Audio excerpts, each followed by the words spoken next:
Gracias por estas palabras. Vamos a dar comienzo a la jornada con la primera mesa Humanización de la atención por el Sistema Sanitario Público de Asturias, que es humanización en la atención sanitaria, donde los ponentes nos hablarán de las 4 líneas estratégicas contempladas dentro del marco del Plan de Humanización. Modera Natalia García Santos, enfermera de profesión y vocación del Hospital, Fundación Hospital Avilés.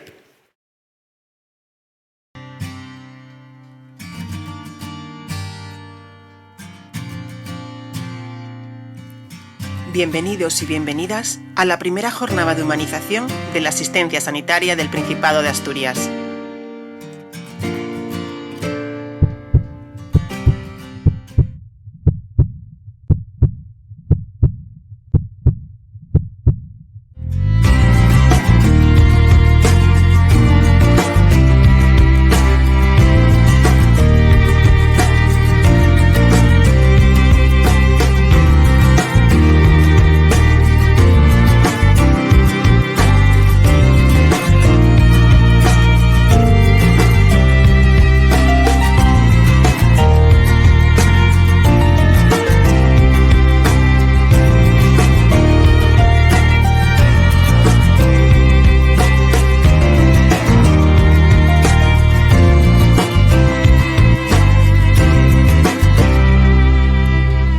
La palabra humanización tiene muchas definiciones. Es la acción de humanizar o humanizarse. Es el efecto de humanizar o humanizarse. Consiste en proporcionar cuidados a la persona de manera solidaria, digna, con respeto, empatía, teniendo en cuenta sus decisiones y sus valores.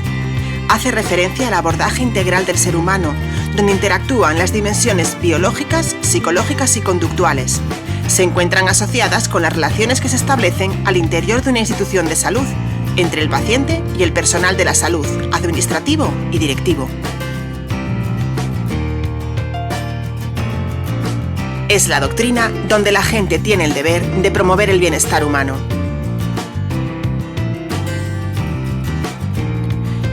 En marzo de 2020, profesionales de todas las áreas se reunieron para trabajar juntos en la elaboración del plan. En junio del año siguiente se presentaba el proyecto. El decálogo de humanización, al que puedes acceder con el QR que aparece en pantalla, son un conjunto de 10 principios rectores que orientan y regulan las acciones derivadas del plan. Y estos son bienestar, inclusión, acompañamiento, empatía, integración, equidad, autonomía, accesibilidad, participación y respeto. El plan de humanización sienta sus bases sobre 4 pilares básicos o líneas estratégicas. La asistencia, que ha de ser de calidad y con calidez. Los profesionales, que son la piedra angular del sistema. La ciudadanía, cuya voz siempre debemos escuchar. Y la adecuación de los entornos, que deben ser espacios confortables.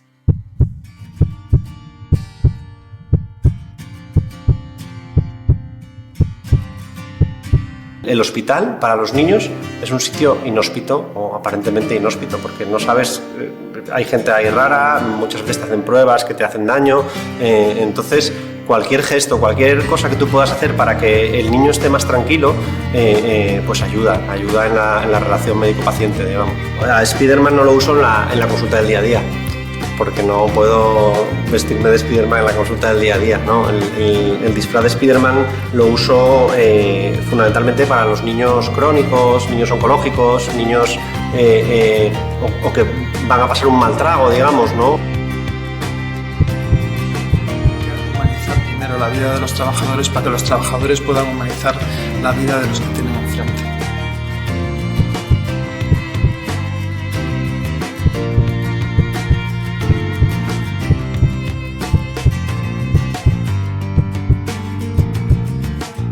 Cuando me miraron a los ojos para decirlo,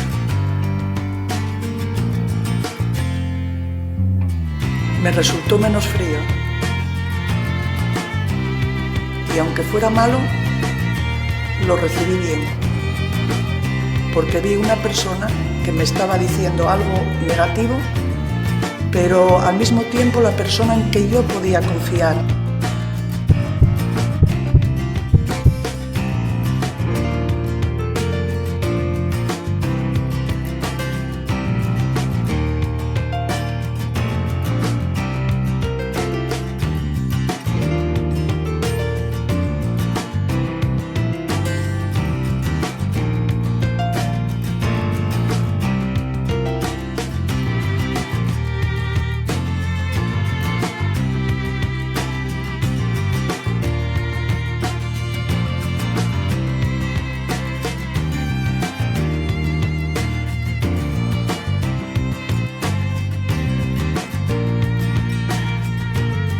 Juntos, profesionales sanitarios y no sanitarios, directivos, ciudadanos, pacientes, familias. Llevaremos a cabo el plan de humanización de la asistencia sanitaria del Principado de Asturias. Juntos comenzaremos a caminar esta senda en la que hoy colocamos la primera piedra. Gracias a todos los que han puesto su granito de arena para iniciar este camino. Gracias a cada uno de ellos, pero sobre todo, gracias a ti.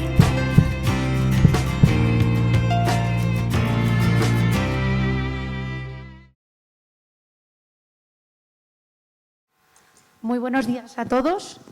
Mi nombre es Natalia, trabajo en Fundación Hospital de Avilés, como bien dijo nuestra compañera. Soy enfermera de profesión y vocación, pero también soy paciente, ciudadana, familiar y, lo más importante, humana. Me emociona tremendamente ver cuántas personas estamos hoy aquí con un interés común, que es conseguir que la humanización sea la piedra angular de nuestro sistema sanitario. Tengo el gran honor de poder moderar nuestra primera mesa en la jornada titulada ¿Qué es la humanización en la atención sanitaria? Nos acompañan grandes profesionales que luchan cada día por la causa. Cada uno dará visibilidad a una línea estratégica de nuestro plan de humanización. En primer lugar, tenemos en la línea de asistencia a Patricia Barrio Fernández.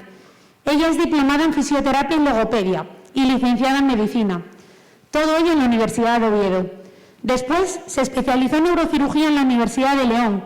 Trabaja en el UCA desde el 17 y es autora del libro Manual de Medicina basado en la empatía, o un puñado de cosas que en la facultad nadie nos contó. Nos hablará sobre la esencia del cuidado, herramientas al servicio de la humanización en sanidad. Cuando quieras, Patricia. Bueno, buenos días a todos y a todas. Es una responsabilidad enorme ser la primera que rompe el hielo con tantísimo público. Yo me siento muy, muy orgullosa, me uno a las palabras de la presentación oficial de que esto esté sucediendo aquí en Oviedo hoy, una primera jornada de humanización. Cualquiera que me conozca, aunque sea muy de lejos, sabe que no concibo yo la medicina sin que pase por el tamiz de la humanización. Y aparte de ese compromiso que tengo como profesional, ninguno de los que estamos aquí, yo incluida, tenemos la posibilidad de barnizar nuestra persona, barnizar a nuestras familias para que nunca seamos usuarios del sistema sanitario. Entonces, cuando se dice esto de trata a los pacientes o a las familias como si fueras tú o como si fuera tu familia, yo no estoy de acuerdo. No, es que eres tú, es que es tu familia en algún momento de su vida. Entonces, es así de importante.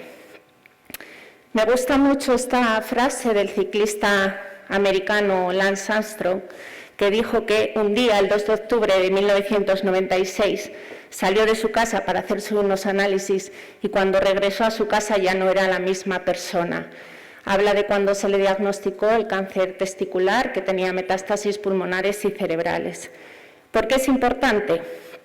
Porque, por pequeño que sea el problema de salud que nos lleva al sistema sanitario, el paciente y su familia va a tener cuanto menos un sentimiento de miedo e incertidumbre. Y eso les sitúa en desventaja frente a nosotros, en desequilibrio en la relación humana que establecemos. Vamos a ser para ellos su esperanza, vamos a ser para ellos su solución, o así nos van a ver.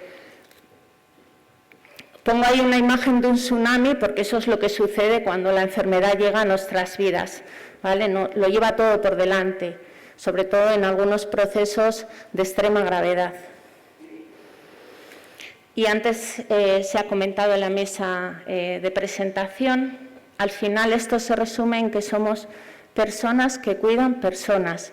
Y esto sucede a cualquier nivel asistencial, en la atención primaria, en la atención especializada, en las consultas externas, en el quirófano, en la planta de hospitalización. Somos personas que cuidan personas. ¿Y qué significa para mí la humanización? Y luego os pondré dos ejemplos casi al final. Pues significa estar presente. Y esto que parece una tontería, ¿no? Porque siempre estamos presentes si les estamos atendiendo, pues no siempre es así. A veces nos vamos a los diagnósticos, nos vamos a las técnicas y perdemos el estar presente, que significa estar atendiendo a las necesidades del paciente. Y si vamos a las reclamaciones que cada año hay en el sistema de salud, pocas veces están relacionadas con procesos asistenciales, entendido como lo que decidimos hacer con esos pacientes, y casi todas las reclamaciones van por el trato recibido durante ese tiempo. Y por eso esta importancia de estar presente. Bueno, las herramientas, como cualquier cosa que vamos a utilizar, pues podemos plantearnos su disponibilidad, dónde vamos a ir a buscar las herramientas de humanización, qué precio tienen, cómo las vamos a pagar y, por supuesto, cualquier cosa que utilizamos, ¿no? Pues tendremos que pensar que tiene o necesita una curva de aprendizaje. Pues tengo buenas noticias en este tiempo de desesperanza, que parece que todo va fatal. Las herramientas están al alcance de todos y todas nosotros y son herramientas que son gratis, ¿vale? Entonces, bueno, pues buenas noticias y vamos a por ellas. He puesto, ya veis que hay puntos suspensivos en la diapositiva, voy a comentar algunas de ellas, pero se pueden añadir más. Educación básica, la que no da la universidad, la que traemos de nuestras familias, porque aunque parezca increíble, a veces hay profesionales que dan información a los pacientes de muchísima gravedad y no se presentan. Entonces, ¿quién es esa persona que te está diciendo que te está cambiando la vida para peor? ¿Vale? Básico, hola, adiós, buenos días, buenas tardes, gracias, por favor. Soy Patricia Barrio, neurocirujana de urgencia o neurocirujana de guardia, ¿vale? La sonrisa, que esto nos lo ha tapado en parte, pero los ojos también sonríen y no hay mayor forma de presentarse que con una sonrisa. El contacto físico, que también lo tuvimos muy limitados durante la pandemia, el poner nuestra mano en su espalda, fundamental. Y el silencio, porque a veces queremos llenar de palabras ese momento tan complicado y si nos quedamos en silencio, esa persona va a poder decir algo, lo primero, pero a veces también vamos a ver que, por ejemplo, tiembla, ¿no?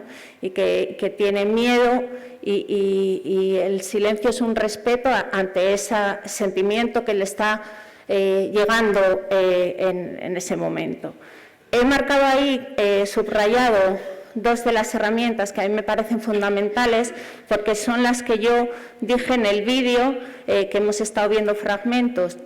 La compasión, que tiene mala fama, porque sentir compasión parece que es sentir pena y decimos, no quiero que alguien sienta compasión por mí. Tiene una segunda parte de la definición que es muy importante y es menos conocida, que es ese sentimiento que a ti te viene cuando una persona tiene una situación desfavorecida, pero el impulso que a ti te lleva a querer cambiarlo, ¿vale? Entonces, siempre tenemos que sentir compasión, porque va a ser lo que nos lleve a intentar ayudar a esa persona en esa situación.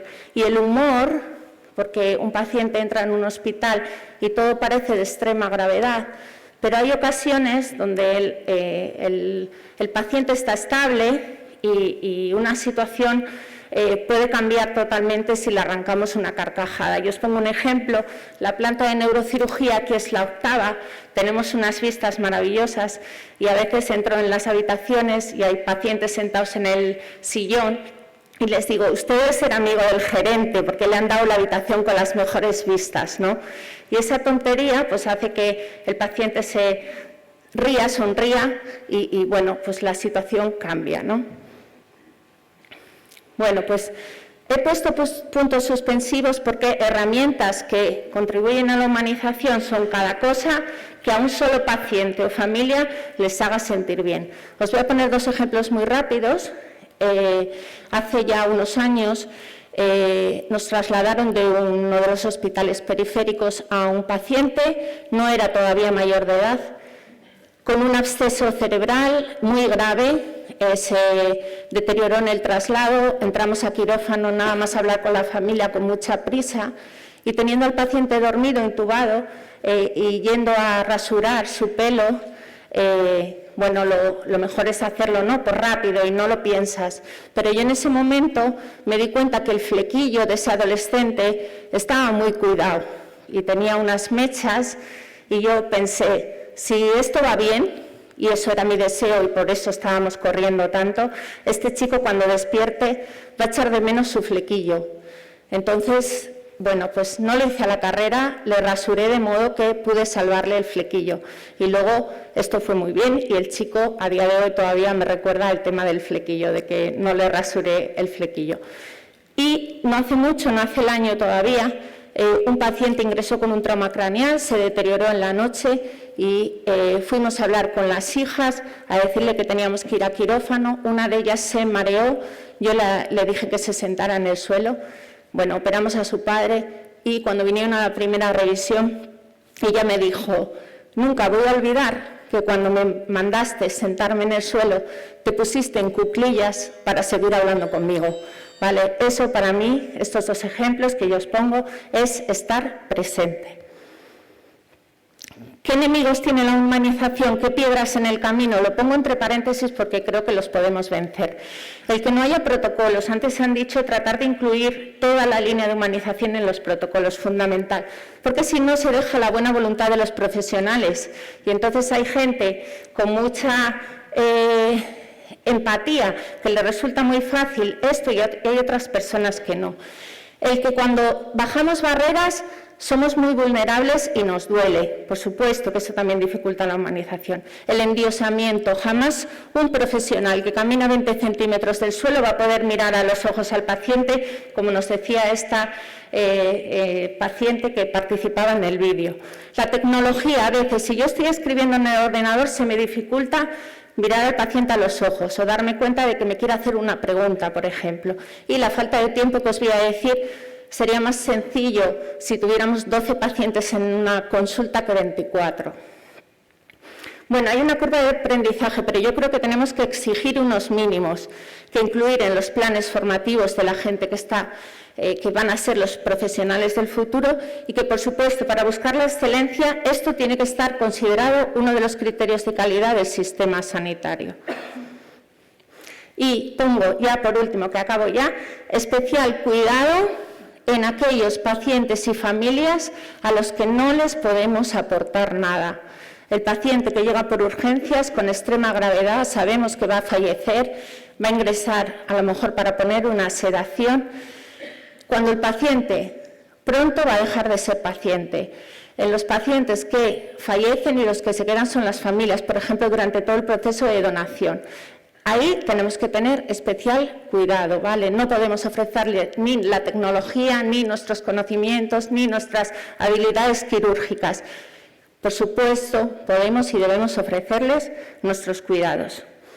De manera que, esa frase me encanta, en todas las circunstancias de nuestra vida tenemos que ser siempre la clase de personas que nos gustaría conocer. Me encantaría que todos añadiéramos un pequeño signo de más en nuestras categorías profesionales y que ese plus, ¿vale? Soy auxiliar plus, soy enfermera o enfermero plus, soy médico o cirujano, me da igual, plus, y ese plus fuera el plus que nos da la humanidad.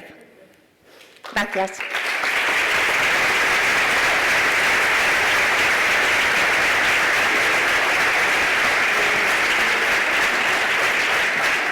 Vamos a continuar con nuestro siguiente ponente, que es Sergio Calleja Puerta. Sergio es de Piloña y estudió medicina y neurología en la Universidad de Oviedo. Después de un breve periplo por la Universidad de Texas, volvió a Luca, donde se dedicó especialmente a la atención a los pacientes con ictus. Fue profesor de la Universidad de Oviedo. Ha sido jefe en funciones del Servicio de Neurología y actualmente es jefe de sección de Patología Neurovascular. Su gran interés en la divulgación de conocimientos médicos a la población sana y enferma le lleva a colaborar con asociaciones de pacientes y municipios en la promoción de la salud. Nos hablará sobre la línea estratégica de profesionales. Adelante, Sergio. Gracias. Enhorabuena a los organizadores, porque creo que esto es un hito y que todos tenemos que contribuir a que salga bien y a que se desarrolle adecuadamente. Y quiero agradecer además la oportunidad de hablar, no en nombre, pero sí en relación a los que estáis aquí, que sois profesionales. Sobre todo, estaba pensando el otro día que el eco de los aplausos aquellos de 2020 y hace tiempo que se apagó, pero a pesar de que se apagara el eco de los aplausos, el centro de lo que hacemos ahora y lo que hacíamos entonces es igual, somos igual de heroicos o de poco heroicos que entonces. Quiero decir que todo lo que hagamos, los gestores, los organizadores, los trabajadores, todo se centra en mejorar esto que veis en la foto, que es la relación bastante íntima entre dos personas. Una persona que necesita ayuda y otra persona que tiene la capacitación profesional para poder ayudarla. En mejorar esto debemos emplear todos nuestros esfuerzos y la humanización creo que es una herramienta fundamental. Voy a hablar de lo que tenemos que hacer para humanizar la vida y la actividad del profesional. Y voy a hablar desde la perspectiva del neurólogo. El comportamiento de cualquier persona depende de 3 cerebros. A pesar de que tenemos un cerebro solo, en realidad tenemos 3.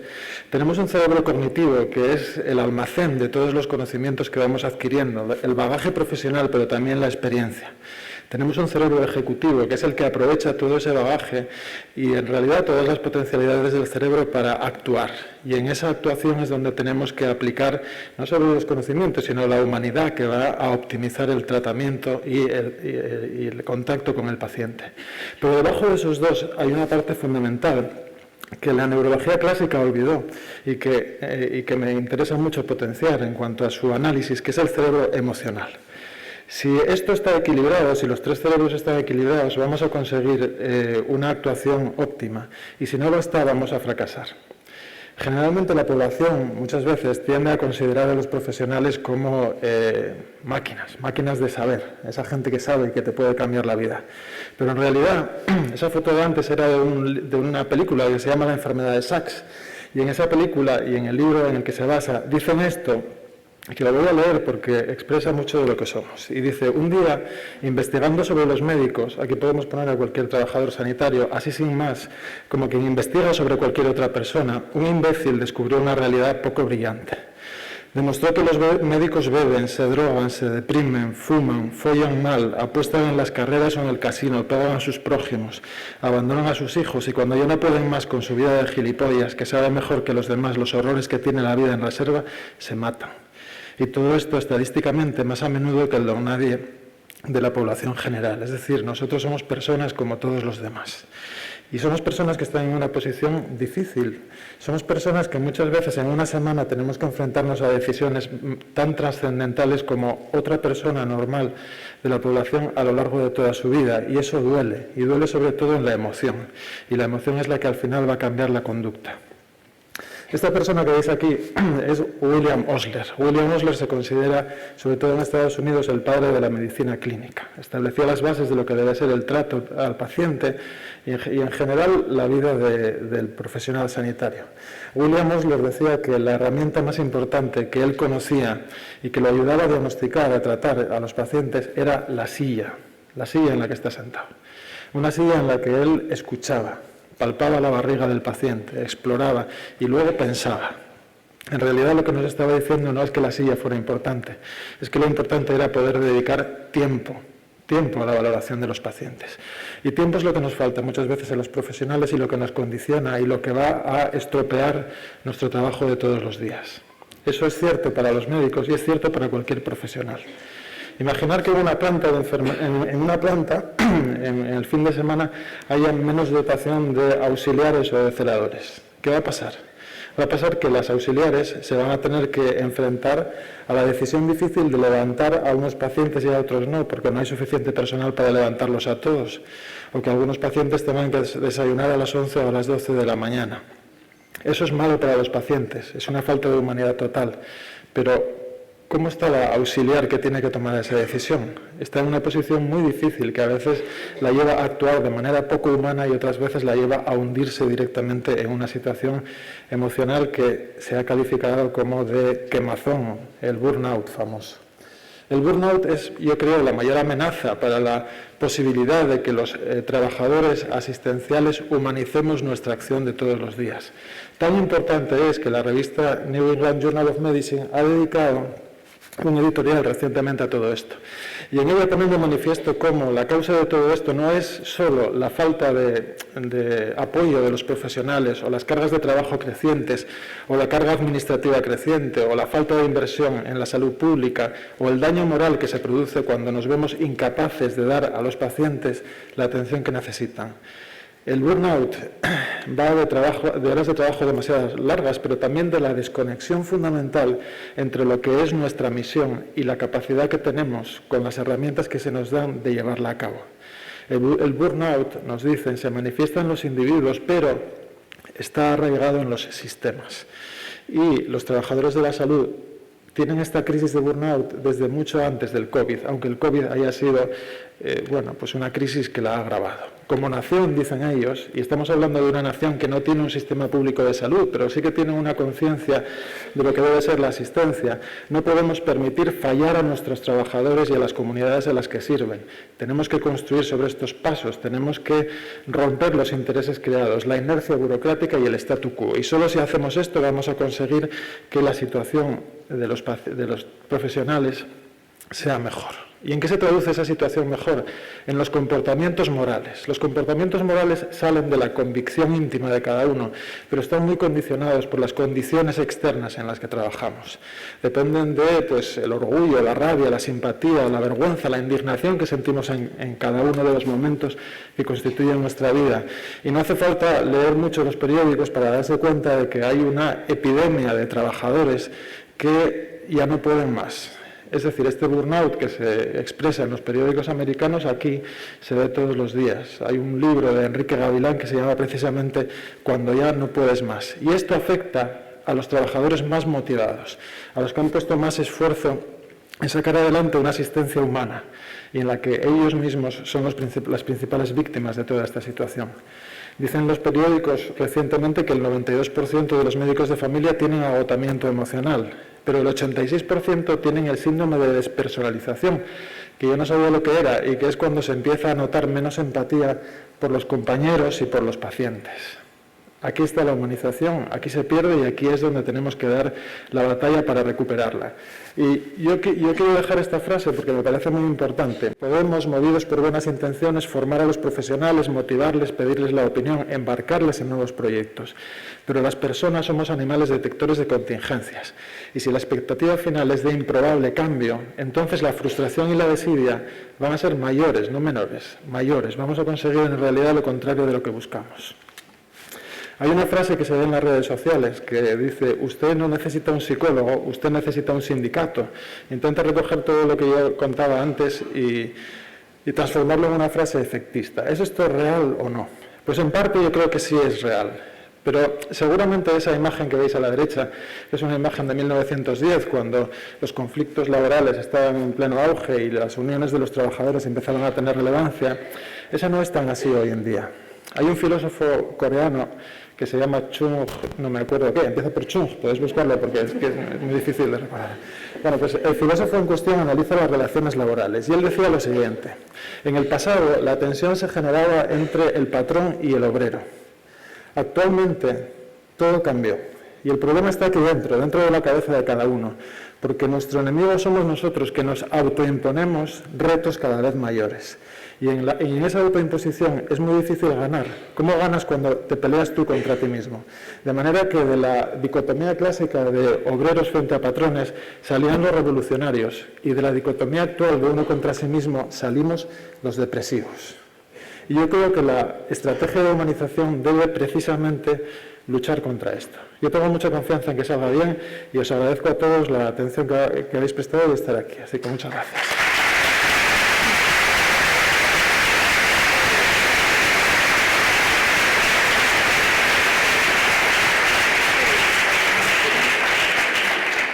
Qué bien, muchísimas gracias, Sergio. Vamos a pasar con la tercera línea, que es la de ciudadanía, y la representa Rosa Mesa Pandal. Está graduada en Ciencias Jurídicas de las Administraciones Públicas y tiene un máster en Dirección y Gestión Sanitaria. Lleva 31 años trabajando como auxiliar administrativo en el SESPA. Fue presidenta y secretaria del Comité de Ética del Área Sanitaria 1 y estuvo en la adscripción temporal en los servicios centrales del SESPA, momento en el que asumió la coordinación del call center durante la pandemia. Rosa nos mostrará la visión de los usuarios en relación con la humanización de la asistencia sanitaria. Enhorabuena, lo primero, como dijeron mis compañeros de mesa, por la organización de esta primera jornada, que sin duda va a ser pues la primera de muchas. Y luego muchas gracias también al comité organizador por contar conmigo y dejarme participar en esta mesa, ¿vale? Con unos compañeros de mesa tan interesantes. Muchas gracias. Como decía ella, yo estuve coordinando, fui la responsable del call center central en el periodo que se ve en la diapositiva, desde noviembre de 2020, cuando abrió. Era un momento complejo, como bien sabemos, en plena pandemia y con una situación asistencial complicada. Estuve como coordinadora del mismo hasta que desapareció, hasta que se cerró en junio de 2022. Mi agradecimiento por estar aquí es porque se me permita, como responsable del call center en esa época, trasladarles la visión de la ciudadanía en relación con la humanización, lo que la ciudadanía considera la humanización, y eso a través de los ojos y sobre todo de los oídos del personal del call center. El call center estaba compuesto por 50 auxiliares administrativos, 50 personas, esas personas que vemos en esa foto. Durante el periodo que estuvo en funcionamiento nos encargamos de recibir las llamadas, de apoyar a los compañeros de atención primaria, al personal administrativo de los centros, en la recepción de llamadas. Gestionábamos llamadas por desbordamiento y citas de esas llamadas. Apoyábamos también la citación automatizada de vacunación COVID cuando se inició la misma. Éramos el apoyo del robot famoso. Y gestionábamos todas las incidencias, no todas, ojalá hubiéramos gestionado todas las incidencias, intentábamos gestionar todas las incidencias derivadas de esa citación automatizada. Y también la citación a personas con discapacidad auditiva. Un poco estos son pues, unos datos de la actividad que se llevó a cabo en ese periodo, un poco para entender por qué estamos en esta mesa, el call center, ¿no? Creo que con ese volumen de atención que llevamos a cabo, pues podemos aportar un poco esa visión de la ciudadanía, ¿vale? Y para ello, vamos a hablar de la accesibilidad. A través de las palabras claves de la humanización intentaré trasladarles un poco esa visión de la ciudadanía, esas carencias que en una época compleja como fue la de la pandemia se hicieron como más evidentes, ¿vale? Lo primero era la accesibilidad. Por eso empezó a funcionar el call center, porque nuestros ciudadanos no podían contactar con los centros, les resultaba complicado. ¿Vale? Accesibilidad significa el que nosotros les contestáramos al teléfono. Todos los días durante esa época se repetían las atenciones a personas que lloraban, literalmente lloraban por teléfono cuando hablaban con nosotros porque habían conseguido que alguien les cogiera el teléfono. Eso era intentar hacernos accesibles. Como se pudo ver en la diapositiva anterior, entraban unas 40.000 llamadas y conseguíamos atender solamente un 20%. Esas 40.000 llamadas probablemente eran de personas que intentaban reiteradamente contactar y cuando a la 10ª lo conseguían, pues se emocionaban. Nosotros también. Accesibilidad no solo significa poder contactar con nosotros, también significa que cuando contactan con nosotros seamos accesibles, que no es exactamente lo mismo, ¿no? Para ello es necesaria la empatía, es necesario que nos pongamos en el lugar del otro, que le escuchemos. Dicen que escuchar alivia el dolor. De hecho, eso era lo que nos transmitía esa ciudadanía cuando conseguíamos atender esa llamada y conseguíamos hablar con ellos. Se sentían aliviados simplemente con que nosotros les escucháramos y éramos personal administrativo. Lo mismo ocurría en los centros con el resto de compañeros. Supone eso, ponerse en el lugar del otro, escucharle realmente. Ese minuto que tenemos, porque hay pocos profesionales, porque tenemos muy poco tiempo, dedicarlo al 100%. a esa persona y a sus necesidades. La información es algo muy importante y que generó muchos problemas de atención durante ese periodo. Los profesionales que atendemos a los ciudadanos debemos de tener información. Todos, esa información tiene que llegar a todos los profesionales, de todas las categorías que atienden a esos ciudadanos, porque así vamos a poder gestionar muchísimo mejor sus demandas y sabremos hacia dónde dirigirlas, ¿vale? La equidad, atender equitativamente, lo necesario en el momento en que se necesita. Eso ocurrió, por ejemplo, con los usuarios con discapacidad auditiva. En ese momento era necesario atenderles de forma especial porque no podían acceder presencialmente a los centros. Y bueno, fue algo que se implementó y que yo creo que aportó mucho, incluso luego cuando se comenzó con la vacunación de ese grupo. La continuidad asistencial también es algo que nos trajo de cabeza durante todo ese periodo, ¿no? Los usuarios que acudían al hospital, que luego tenían que volver al centro de salud y que tenían que llevar la medicación, era algo muy complicado. Yo creo que tenemos que hacer un esfuerzo en establecer claramente esos circuitos. El flujo del usuario, del ciudadano por el sistema sanitario tiene que ser suave, tiene que ser amable, porque si no generamos una incertidumbre y una incomodidad que le perjudica, que no le ayuda en absoluto. Tenemos que favorecer la autonomía, tenemos que educarle.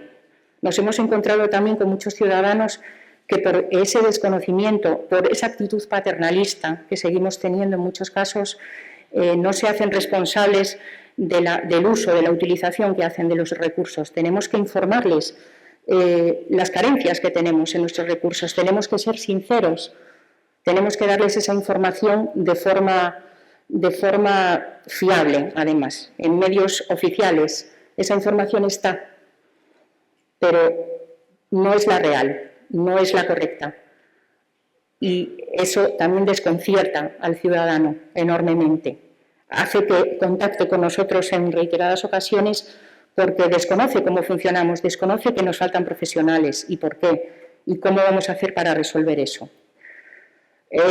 Como se comentó ya a lo largo de las exposiciones anteriores, se trata de poner al paciente en el centro, al usuario, al ciudadano en el centro del sistema, pero eso es algo que se dice.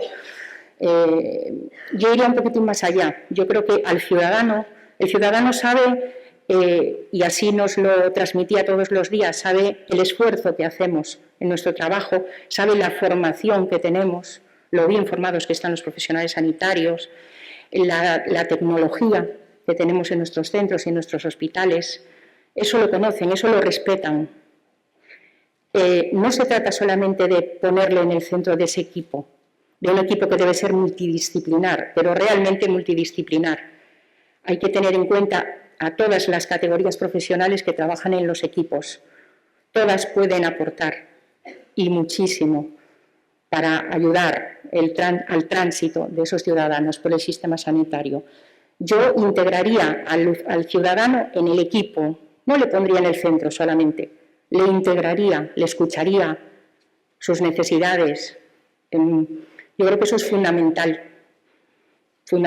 Es llamativo como cuando se inició la citación, cuando los usuarios podían acceder ya de forma presencial, de forma normal, a los centros sanitarios y seguían pidiendo las citas. A nosotros en el call center nos sorprendía que aún así el 70% de las citas que dábamos, a petición de los ciudadanos, eran telefónicas.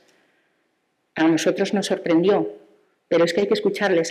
Por algún motivo prefieren las citas telefónicas, porque hay mucha burocracia, son cosas que se pueden resolver por teléfono. Tenemos que escucarles en eso también. Entonces yo les integraría en nuestros equipos. Yo creo que esta frase resume un poquitín la tarea que tenemos en mano, ¿no? Que una persona enferme pues, es una de las situaciones más difíciles o la situación más difícil que va a llevar a sobrellevar a lo largo de su vida, ¿no? Ese itinerario de esa enfermedad tendremos que hacerlo más humano. Tenemos que apoyarles y tenemos que estar a su lado. Muchas gracias.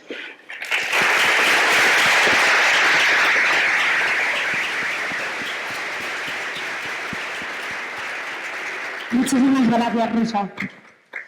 Nuestro último ponente se llama Miguel Crespo Vázquez. Es arquitecto por la Escuela Técnica Superior de Arquitectura de La Coruña, con especialidad de urbanismo. También es especialista en conservación, restauración y rehabilitación de edificios por la Universidad Politécnica de Madrid y en sostenibilidad en la arquitectura por la Escuela Politécnica de Ingeniería de la Universidad de Oviedo. En el año 2005 se incorpora como arquitecto a la empresa pública Gispasa, participando en la construcción, equipamiento y puesta en marcha de Luca.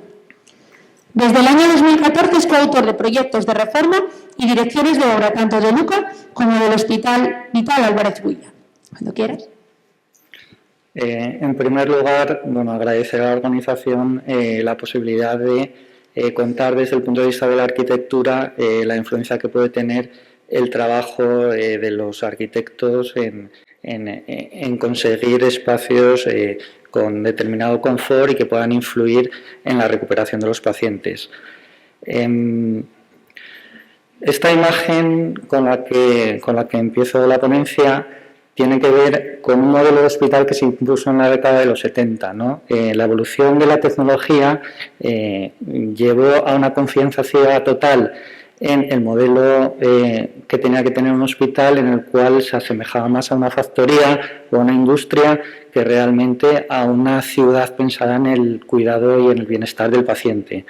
Este es un hospital en Alemania, por ejemplo en Canadá también, en la ciudad de Hamilton.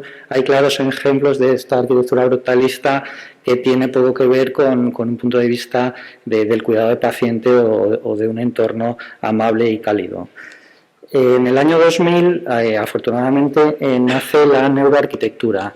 La neuroarquitectura tiene que ver, es una disciplina científica desde la cual analiza cómo todos los condicionantes de entorno y los factores externos nos condicionan en nuestras respuestas, en nuestras conductas y en nuestros estímulos, ¿no? Su creador es el neurólogo Fred Gage. Este neurólogo es conocido por ser el creador de la neurogénesis. Descubrió junto a otro neurólogo, Erickson, en la década de los 90, cómo el cuerpo humano en edad adulta todavía sigue generando neuronas y cómo el entorno y las condiciones externas tienen una capacidad todavía condicionante de nuestras conductas y nuestras respuestas. Mismamente él dice, mientras que el cerebro controla nuestro comportamiento y los genes controlan el diseño y la estructura del cerebro, el entorno puede modular las funciones de los genes y, en última instancia, la estructura de nuestro cerebro y, por tanto, cambiar nuestro comportamiento. Al planificar los entornos en los que vivimos, el diseño de la arquitectura cambia nuestro cerebro y nuestro comportamiento. Es importante apoyarse en la neuroarquitectura y también en el diseño basado en evidencias. Esta es una disciplina heredada de Estados Unidos, tiene que ver con la evolución de la medicina basada en evidencias, tiene que ver también con la creciente cultura del cuidado del paciente y la humanización de los hospitales y de los entornos sanitarios, y tiene que ver también con un estudio realizado en un hospital de Boston en la década de los 90, en el cual en la misma unidad de hospitalización unos pacientes estaban hospitalizados en una habitación que daba a un bosque, tenía vistas a un bosque, y otros pacientes se les tapió con un muro de fábrica de ladrillo las vistas totalmente. Los resultados eran estremecedores, es decir, el tiempo de recuperación de los pacientes.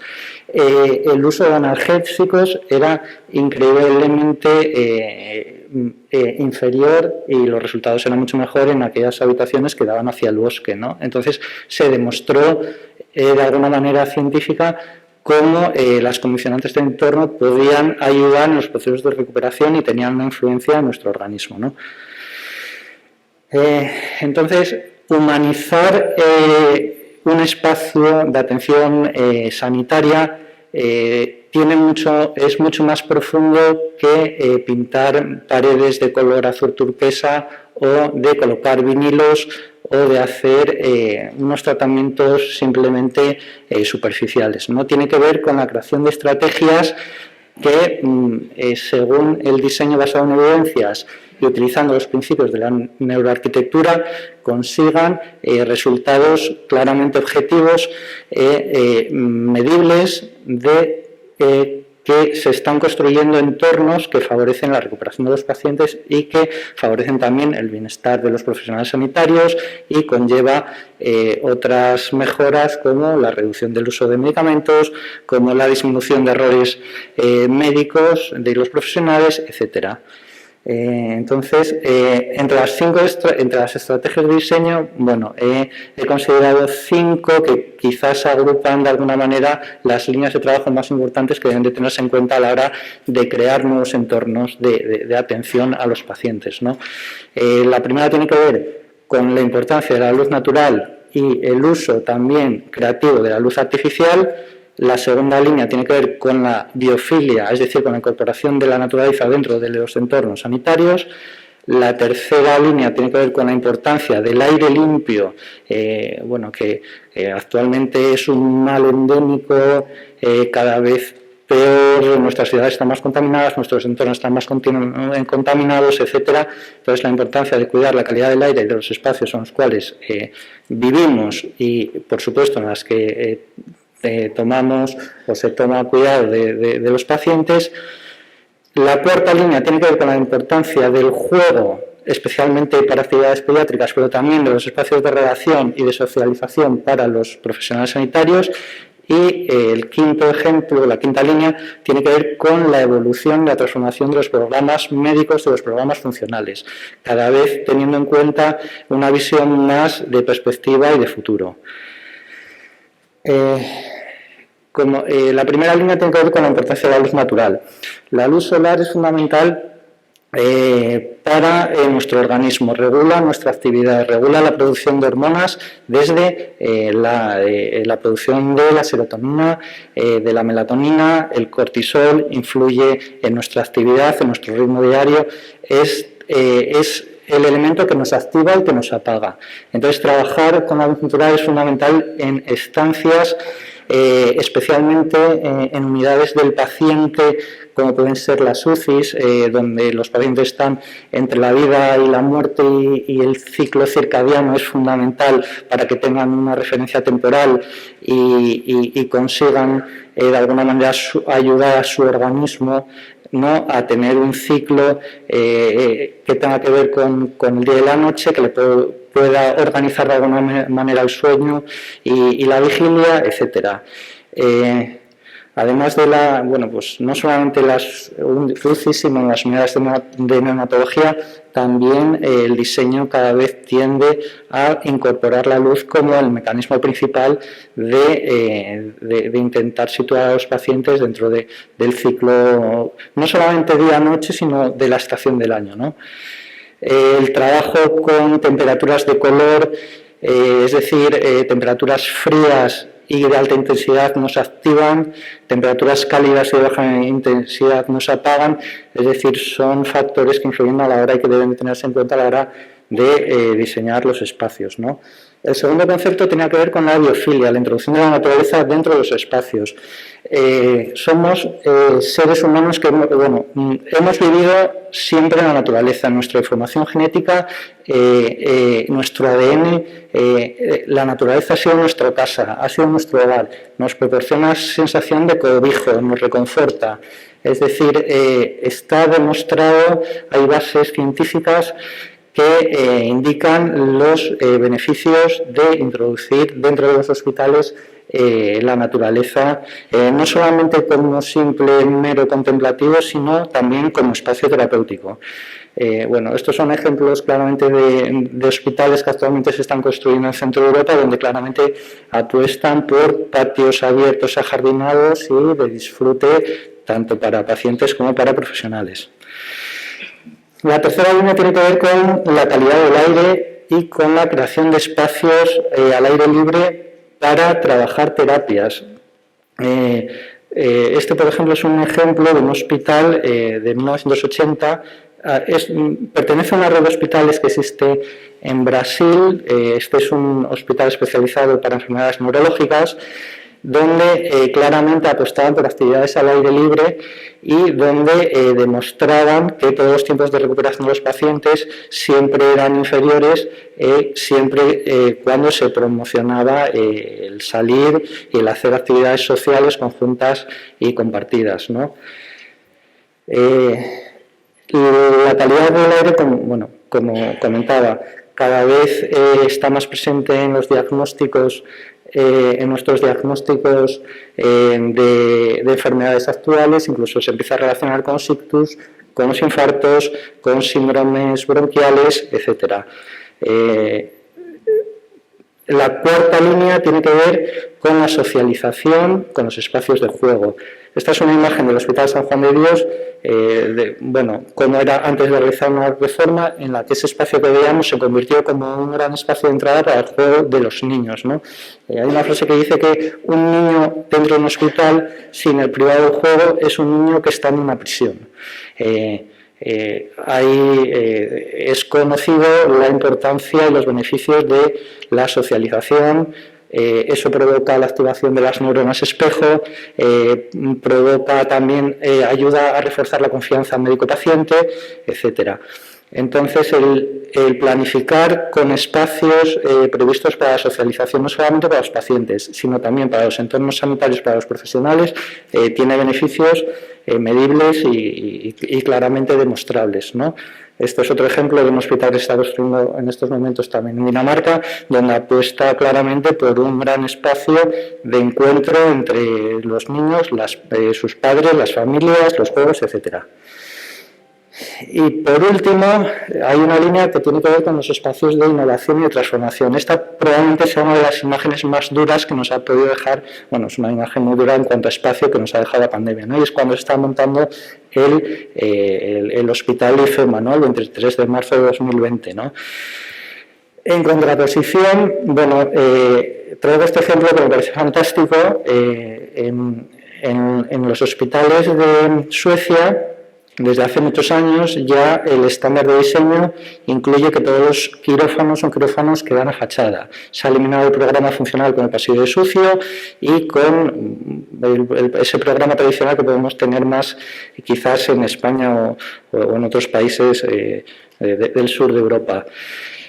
Durante la pandemia, 23 quirófanos este es el hospital de Karolinska, 23 quirófanos del Karolinska, se desmontó todo su equipamiento, las torres, la mesa de anestesia, y en cada quirófano se instalaron 3 camas de paciente. Por lo tanto, con una operación fácil y sencilla, se consiguieron tener 70 pacientes de UCI en unas condiciones muy dignas, no solamente para el paciente, sino también para el trabajador que tenía que entrar ahí. Es decir, el programa funcional había conseguido, a través de la flexibilidad de sus instalaciones, poder proporcionar a los pacientes de un cuidado infinitamente mejor que se podía tener en cualquier hospital de campaña.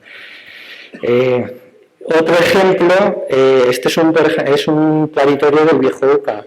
Es una foto sacada en el 2014, no hace tanto, fue hace 8 años, ¿no? Como decía, el hospital quizás es el edificio que está más relacionado con el ser humano, ¿no? Es donde nacemos y donde morimos. Son espacios para vivir y espacios para morir, ¿no?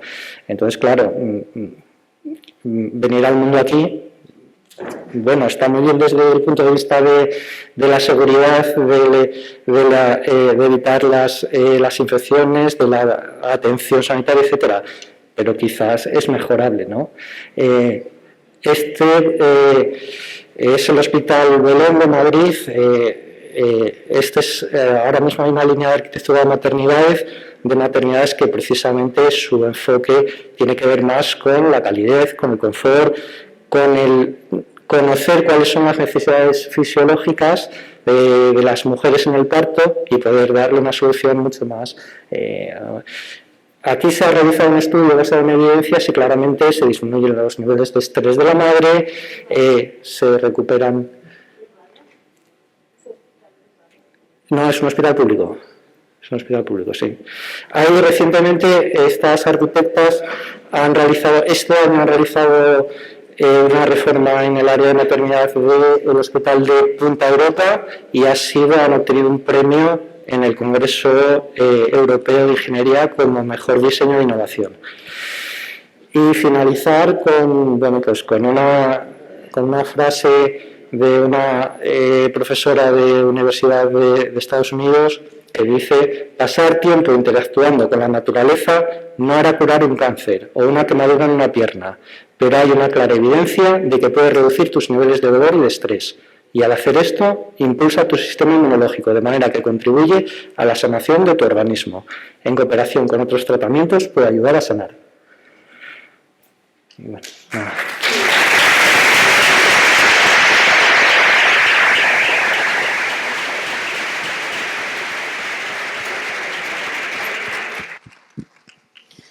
Muy bien, muchas gracias. Bueno, tras escuchar a los ponentes, nada que decir, la verdad es que ver que las 4 líneas deben ser convivientes para alcanzar nuestros objetivos en humanización. Vamos a hacer algunas preguntas, no tenemos normalmente mucho tiempo, entonces vamos a pasar directamente al apartado de ruegos y preguntas. Ver si alguien quiere. Mira, tenemos ahí. Que venga el viernes, que estoy de tarde en el servicio de urgencias. La estancia media son unas 5 horas aproximadamente. En 5 horas que puedo estar hasta allí, puede reflexionar con cómo podemos solucionar el problema que tenemos ahora mismo, ¿vale? Porque tenemos un problema de hacinamiento de los pacientes. De pacientes por los pasillos, el doctor Calleja, que baja habitualmente, yo creo que estará de acuerdo conmigo, ¿verdad? Entonces, tenemos ahí un problema muy importante, que las enfermeras además recalcamos continuamente, que no estamos trabajando en condiciones precisamente de atender a los pacientes con humanidad. Y eso nos preocupa. Nosotros no pedimos dinero, ni pedimos condiciones de trabajo. Enfermería, cuando se revela y protesta, protesta por estas cosas precisamente. Nunca hacemos huelgas ni nunca pedimos dinero, pedimos condiciones de trabajo y atender bien a nuestros pacientes. Entonces tenemos un problema muy importante que tiene una difícil solución. ¿Vale? Allí no vemos la luz del sol en todo el día, no sabemos si es de día o es de noche cuando salimos, si está lloviendo o hace sol. Los pacientes tampoco, ¿vale? Pero están hacinados. Ahora mismo, están hacinados. Entonces, yo creo que un profesional puede sentarse allí todas esas horas y reflexionar qué paredes se pueden tirar, habrá paredes que se puedan mover, paredes que no. Nosotros sí que vemos, pero claro, desde nuestro punto de vista, desde aquí se podía hacer esto, se podía hacer lo otro, pero claro, luego a lo mejor no es tan fácil. Y quiero recalcar que es la segunda puerta de entrada del paciente. O sea, el paciente entra por primaria normalmente, y bueno, protesta mucho ahora mismo del estado de primaria, y después es la urgencia. Entonces sí, puede haber ciertos pacientes que estén hospitalizados con unas vistas preciosas, pero hay muchísimos más que no llegan a hospitalizarse y que lo están pasando mal en la urgencia. Entonces, si usted quiere, yo el viernes por la tarde de 3 a 10 estoy en la unidad de observación C de la urgencia de aquí de Luca. Le agradecería su visita.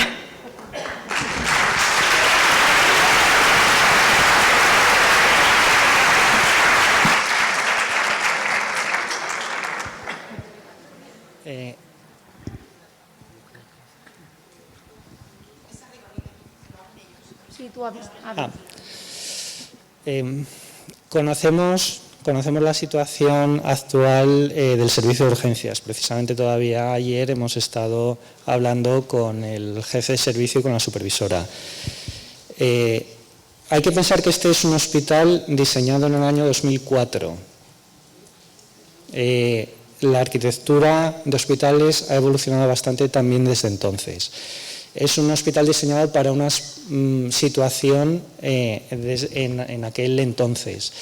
Antes de la pandemia, el servicio de urgencias nunca había llegado a los 400 pacientes al día.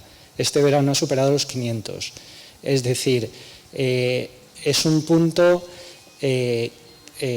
como decía un compañero, al final parece que un hospital es como un agujero negro que se come todo lo que no funciona alrededor, ¿no? Todas las carencias que puede haber alrededor acaban siempre en el hospital. Entonces, efectivamente, hay que tener una visión de conjunto que no solamente qué hay que cambiar o qué hay que reformar en el hospital, sino qué elementos periféricos al sistema en el sistema están fallando o hay que reforzar también. Es cierto, este hospital ha supuesto una transformación con respecto al viejo hospital, ¿no? El viejo hospital eran 17 edificios formando una ciudad. Este es un único edificio que ha duplicado en tamaño y en muchos servicios lo que había en el viejo hospital, ¿no? Tiene muchas eficiencias debido a una centralización, pero efectivamente puede tener alguna connotación donde que hay locales que no tienen, son interiores y bueno, al final el beneficio del conjunto quizás tiene que primar sobre circunstancias individuales de locales en determinado. Habrá que estudiarlo e intentar corregir la situación, eso está claro, pero son instalaciones que están continuamente en evolución. La situación cambia día a día y habrá que ir transformando los recursos que hay existentes, ¿no? Pero sí que somos conocedores de la situación, sabemos lo que está pasando en urgencias. ¿Sí? El paciente que tenemos cada vez es mayor. O sea, estamos en una región completamente envejecida y se espera que sea mucho mayor. Entonces, cuando ustedes amplíen, tengan en cuenta también que cada vez vamos a necesitar más camas. Lo que tenemos sillones, tenemos sillas de ruedas en doble fila, pero lo que necesitamos sobre todo es más camas. Entonces, esto no mengua. Seguimos batiendo récords todas las semanas de afluencia de gente, pero cuando se haga un cambio, porque siempre cuando hacemos un cambio, qué bonito queda todo, pero ya se nos está quedando pequeño antes de empezar. Cuando llegamos la consulta, lo que es consultas de urgencias ya quedaba corto. Entonces, a ver si nos podemos adelantar y un poquito más por delante, que sí que sabemos que el envejecimiento real y está ahí, ¿vale? Y eso, le agradecería mucho que buscaran una solución porque estamos con el agua al cuello nosotros, ¿eh? Y de hecho hay una fuga de enfermeras de la urgencia porque no se puede trabajar en estas condiciones. Y muchas gracias.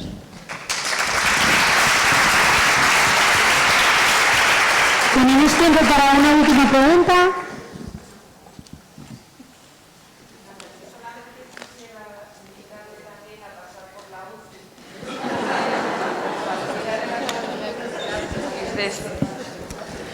Que también le invitaría a pasar por la UCI, porque cualquiera de las UCIs de este nuevo hospital, aunque han mejorado a nivel de infraestructura, los boxes, etcétera, también hemos perdido la luz natural.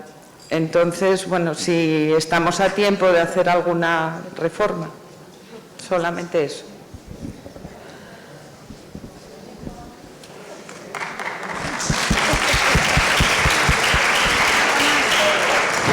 Me comunican que hay tiempo para una pregunta más.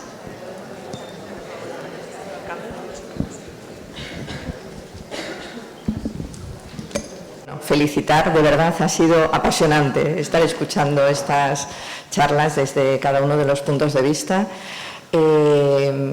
Simplemente, bueno, dos preguntas. Una, desde el punto de vista de los profesionales, ¿qué consideráis que puede ser como punto de inicio más importante ahora para estrategias que hagan impregnar la organización de este espíritu de humanización, ¿no? Yo creo que una de las cuestiones que la pandemia nos ha dejado es la necesidad de la comunicación, esa mirada que comentabais, el hablar con los pacientes, con las familias.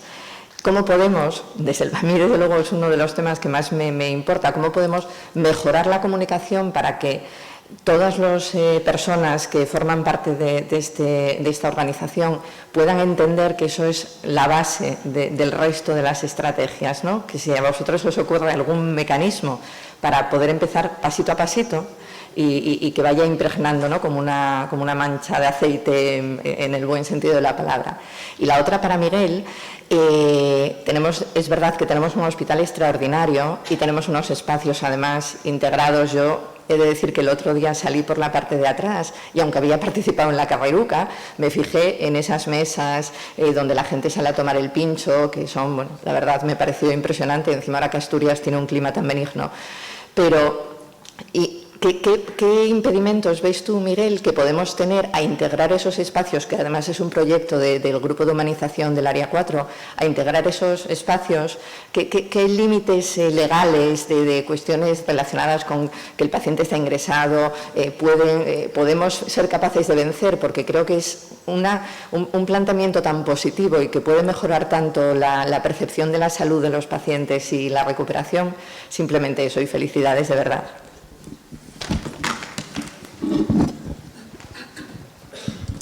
En relación con la primera pregunta de los profesionales, bueno, yo puedo decir lo que se me ocurre. Sí, que puedo decir lo que buenamente se me ocurre. Por cierto, el nombre del filósofo que me acordé era Byung-Chul Han, por si alguien lo quiere buscar. Que lo tenía que haber traído apuntado, pero bueno. Entonces, en relación con la pregunta, yo creo que, Beatriz, mencionaste una palabra clave que es comunicación. Mira, si miramos un poco hacia atrás, yo creo que en el curso de los últimos 2 años se dio un paso muy importante desde el punto de vista de la gerencia y de la dirección, que fue el iniciar estas reuniones que se hacen los viernes y a través de los cuales se lleva a los jefes de servicio, a los directores de área, las novedades que hay y que yo creo que permite que ellos tengan una conciencia de integración en la marcha del hospital mucho mejor. Pero eso permea poco hacia abajo. Entonces, si hubiera alguna manera de establecer una comunicación más fluida con los trabajadores, y una comunicación bidireccional, de manera que el trabajador fuera consciente de lo que se está haciendo, porque se están haciendo cosas que no lleguen a la gente y que a lo mejor se están demandando y ya se están haciendo. Y por otra parte, yo creo que la dirección y la gerencia necesita conocer de primera mano cuáles son los problemas que se están planteando. Por ejemplo, lo que acaba de pasar aquí, de la compañera de urgencias o de la UBI, que planteen los problemas del día a día, que a lo mejor no son tan importantes para el jefe de servicio, que tiene una visión más amplia en cuanto a los números que se generen y tal. Yo creo que eso sería un paso fundamental. O sea, el camino de la comunicación bidireccional creo que puede abrir muchas puertas en el sentido de mejorar la humanización del trabajo que hacemos.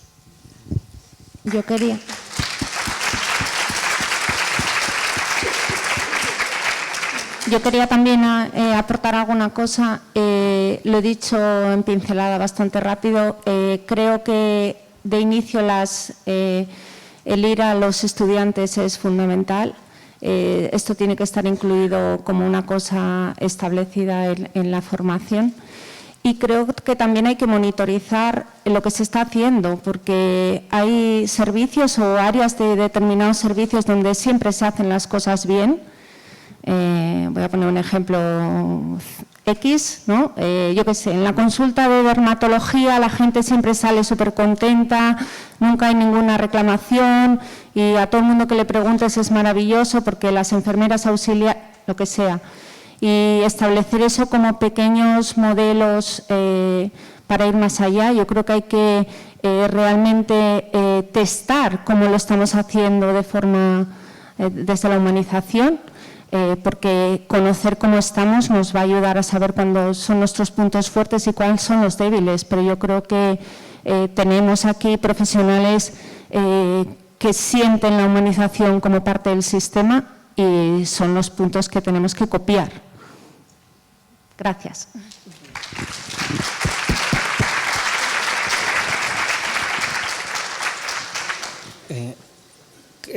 Todos sabemos que el hospital está en un entorno privilegiado, ¿no? Está dentro de un gran parque urbano y quizás poco a poco deberían de ir dando pasos para aprovechar todo el potencial que nos brinda el entorno en el que está el UCA. efectivamente, eso puede chocar, hay barreras que hay que ir venciendo y hay que ir dando pasos quizás en aras de esa humanización, ¿no? Puede chocar contra la custodia del paciente, junto siempre esa protección que ha habido de nunca ese impedimento o dificultad de sacar al paciente de su habitación, ¿no? Yo recuerdo en el año 2014 cuando el traslado, cuando se ejecutaron los patios, ¿no? Los patios interiores ajardinados, fue difícil explicar que esos patios tenían que ser verdes y los beneficios que podía tener la naturaleza dentro del hospital frente a la tendencia que era que esos patios fueran de hormigón, de grava, fácilmente desinfectables y que pintaba tierra con microorganismos y con elementos vegetales, ¿no? Que no aportaba nada, sino que solamente podría traer infecciones, ¿no? Entonces, bueno, creo que el siguiente paso sería empezar a poder explotar de alguna manera con alguna actividad, no solamente enfocada a los pacientes, sino también a los profesionales, todo el entorno verde que tenemos alrededor, ¿no? Y un poco como decíamos en la ponencia, ¿no? Construir espacios de juego para los niños, ¿no? Hay experiencias ya en España como en La Paz, en el 12 de octubre o en la FE de Valencia, ¿no? que están funcionando y son un éxito, ¿no? Bueno, afortunadamente hay líneas de trabajo abiertas y el hospital tiene una infraestructura que lo permite.